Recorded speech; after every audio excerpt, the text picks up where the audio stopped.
Vampires, mythical and mystical, have long been part of popular culture, spawning memorable books, TV shows and oftentimes frightening films. But with the arrival of the latest vampire movie based on a wildly popular book series, it's the fans who are losing control, as Brian Rooney reports. In Dallas tonight, screaming teenage girls fill the shopping mall just to get a glimpse of the little-known actors who will bring the story of Twilight to life on screen. And to get a movie poster personally autographed. Can I shake your hand? It was amazing! We just met Robert Pattinson, and it was like the best thing that's ever happened to me. It was insane. It was like that in Seattle, too, where they had lined up at 4 in the morning. I'm stoked. We're not even going to leave. We're going to stay in our friend's car until they show up. In San Francisco, as many as 3,000 screaming fans showed up for an autograph event where only 500 would be allowed inside. This event has been canceled. So riled was the crowd of mostly teenage girls that the crush got out of hand.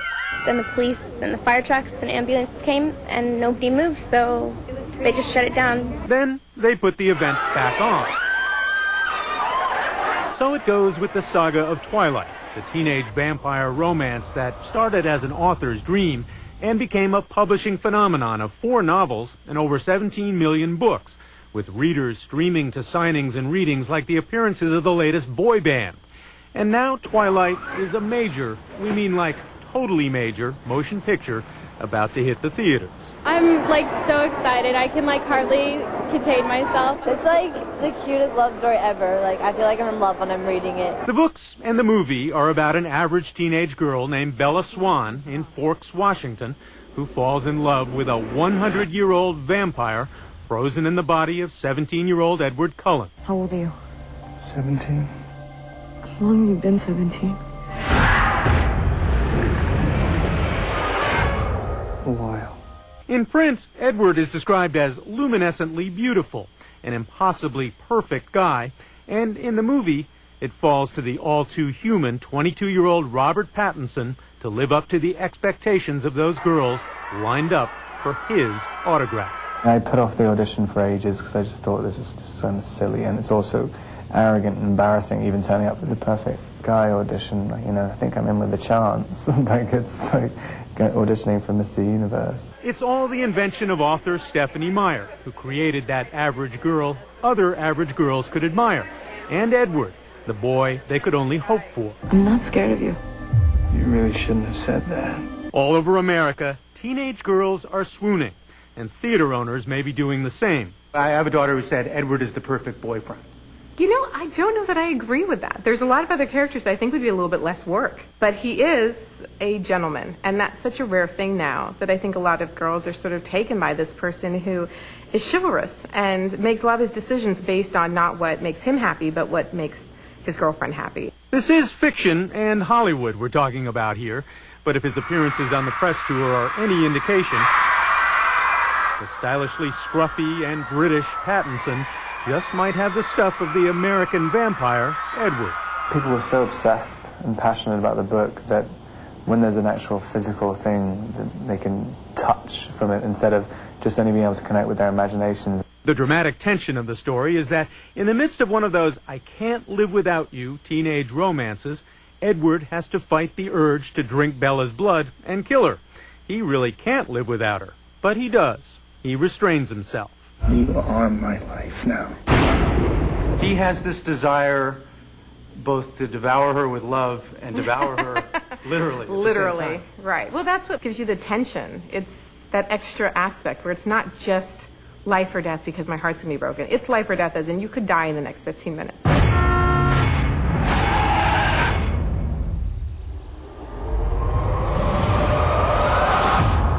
I tend to be drawn towards fiction with fantasy elements just because you can take normal humans and sort of push them beyond what we really have to deal with every day.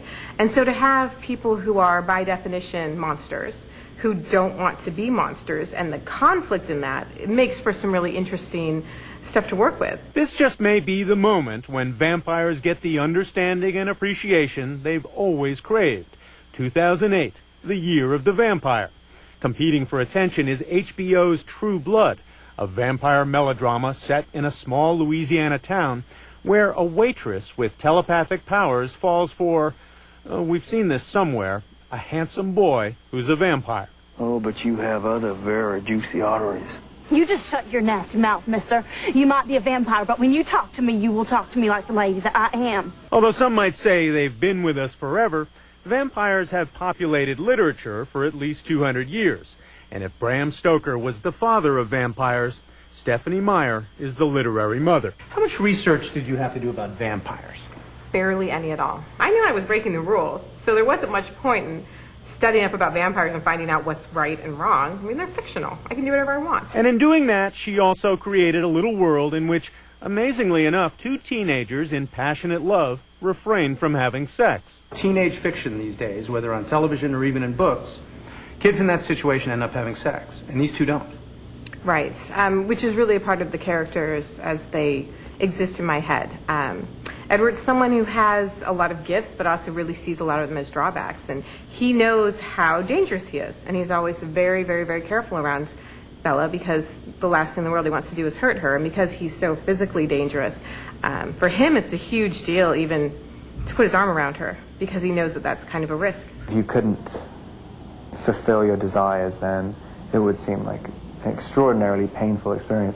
But if you add to that the fact that your desires are to kill them, to kill the object of your affection, I think it just puts into a much more extreme scenario. But wait, there's more.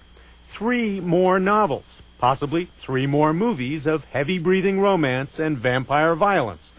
But in making this movie, Pattinson learned a little about what girls really like.